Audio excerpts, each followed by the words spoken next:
श्री रामचंद्र के रूप में राजा दशरथ के घर जन्म जब श्री विष्णु जी का हुआ, युवा हुए, युवा होते विवाह हुआ, विवाह होते ही वनवास हुआ, वनवास से सीता का हरण हुआ, यानी उसकी पत्नी का रावण उठा ले गया, और फिर रावण के साथ युद्ध हुआ। पुण्यात्माओं, करोड़ों व्यक्ति मारे गए वहां पर। तब सीता की वापसी हुई।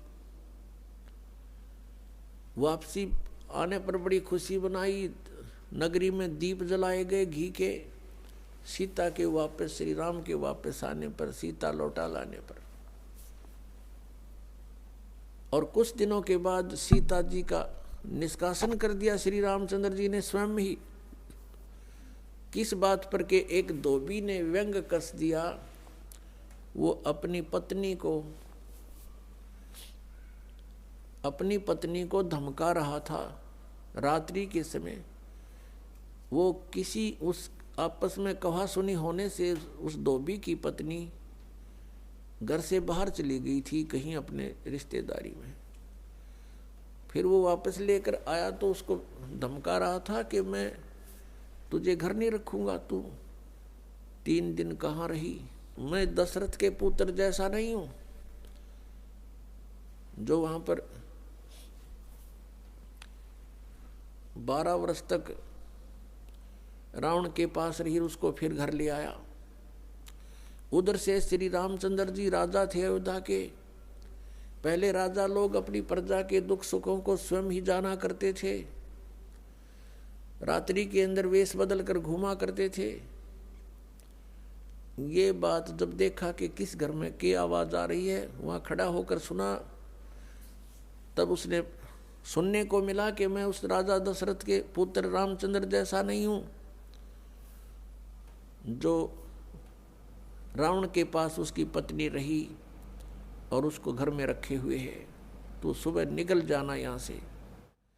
इस बात को सुनकर ही श्री रामचंद्र जी ने सीता जी को निष्कासित कर दिया, निकाल दिया घर से, कि नगरी के लोग मेरे ऊपर व्यंग कस रहे हैं और मैं ये बात नहीं सुन सकता।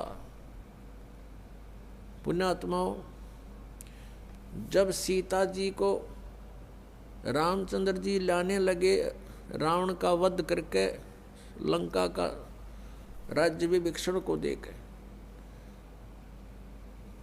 तब श्री रामचंद्र जी ने कहा था कि मैं तेरी परीक्षा लूंगा और यदि परीक्षा में सफल होगी तो मैं ले चलूंगा, नहीं तो नहीं ले चलूंगा।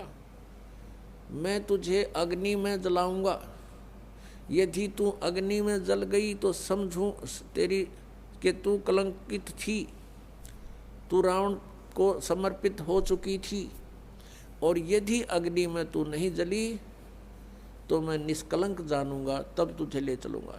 ऐसा ही किया गया, सीता को अग्नि में बैठा दिया और हजारों की संख्या में दर्शक थे, सीता जी नहीं जली और सब ने कहा कि भगवान निष्कलंक है, माई निष्कलंक है। और इतनी कठोर परीक्षा लेकर के वापस अपने घर लाया था, और फिर एक व्यक्ति के कहने से श्री रामचंद्र जी ने उसको निकाल दिया, अपनी पत्नी को। तो कहाँ गई वो उसका अपना जजमेंट? तो ऐसे ये राजा के योग्य भी नहीं थे ये लोग, और हम इनको भगवान मान रहे थे। एक गर्भवती औरत को अपनी को घर से बाहर निकाल देता है, कहीं मरो कहीं जाओ, कोई बात थी? या फिर परीक्षा लेने की क्या जरूरत थी? और क्यों इतनी दुनिया मरवाई, फिर छोड़ देता रहे, रावण के पास ही रहती हो। पुण्यात्माओं, यहाँ का राजा काल भगवान है, और ये नहीं चाहता कि यहाँ के प्राणियों को परमात्मा का पता लग जाए, जिस कारण से इसने इनको भगवान सिद्ध करवा रखा था अपने नकली दूतों के माध्यम से। और फिर क्या होता है लास्ट में, श्री रामचंद्र जी ने अश्वमेघ यज्ञ घोड़ा छोड़ दिया कि पूरी पृथ्वी पर शासन प्राप्त करने के लिए कि इस घोड़े को जो पकड़ेगा वो युद्ध करे मेरे साथ। वो घोड़ा उन्हीं के पुत्रों ने, जो सीता जी ने बाहर जाके जन्म दिया था ऋषि वाल्मीकि की कुटिया में, एक पुत्र गर्भ में था, दूसरा फिर वाल्मीकि जी की मिसअंडरस्टैंडिंग के कारण एक घास से यानी कुसा से, या घास होती है डाब, इससे एक लड़का बनाया था। ये अलग कहानी है, फिर बताएंगे। तो लव और कुश नाम से प्रसिद्ध हुए। लव तो सीता के गर्भ से जन्म हुआ था और कुश को वाल्मीकि जी ने अपनी भक्ति शक्ति से उसको बनाया था।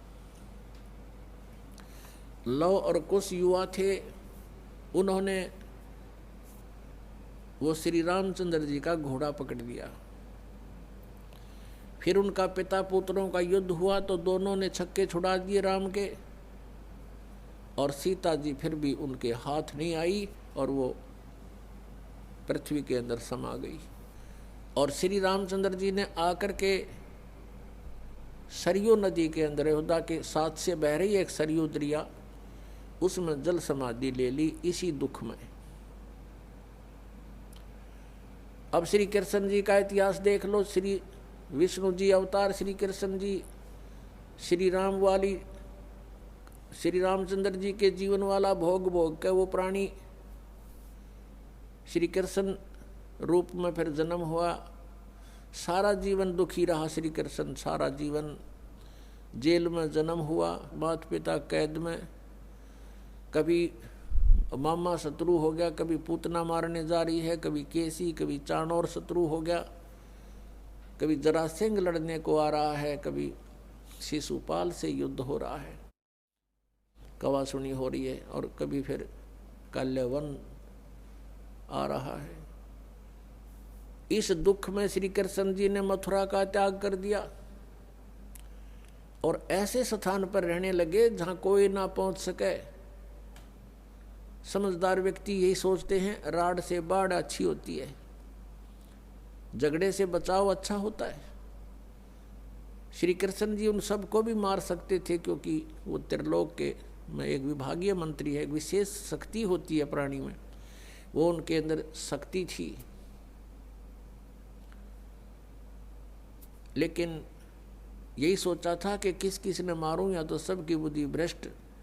तो श्री कृष्ण जी ने द्वारका बनाई। समुद्र के बीच में एक टापू था जिसका केवल एक गेट था, द्वारिका, एक द्वार की नगरी। और ये सोच करके वहाँ यदि इतनी दूर, पहले तो कोई आवेगा नहीं, ऐसे स्थान पर जा रहे हम, और वहाँ कोई आवेगा युद्ध करने तो हम एक ही तरफ से उसका सामना कर सकते हैं, इसलिए एक गेट था उसका, और बाकी 3 समुद्र था 3 तरफ। तो वहाँ श्री कृष्ण जी चले गए, अपना अधिकतर सारा ही जीवन वहाँ व्यतीत किया। यहाँ तो ज़्यादा से ज़्यादा 18 साल के 20 वर्ष के तक यहाँ रहे थे द्वारका में, और बाकी फिर लगभग 200 वर्ष तक जिए थे श्री कृष्ण जी, और बाकी का समय द्वारका में व्यतीत किया था उन्होंने। तो अब ये जो लोग अनजान संत ऋषि, ये गुरु नकली हमें भ्रमित करते हैं कि द्वारका का उस गोवर्धन का की परिक्रमा करनी चाहिए और वृंदावन अवश्य जाना चाहिए, मथुरा में अवश्य जाना चाहिए, वहाँ हमारे भगवान ने लीला की है, उनके चरण कमल टिके हैं, वहाँ घूमा करते थे, स्नान किया करते थे।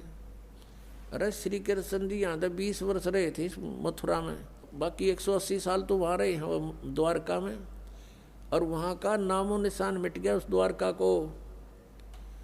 इसलिए वहाँ खत्म की द्वारका, समुद्र में डूब गई श्री कृष्ण जी की मृत्यु के बाद, और यादों का विनाश हो गया था, आपस में लड़के मर गए थे, और जो बाकी शेष औरतें बची थी उनको अर्जुन ले आया था, सब खाली हो गई थी द्वारका। उसके बाद वो समुद्र ने डबो दी थी, अंदर चली गई।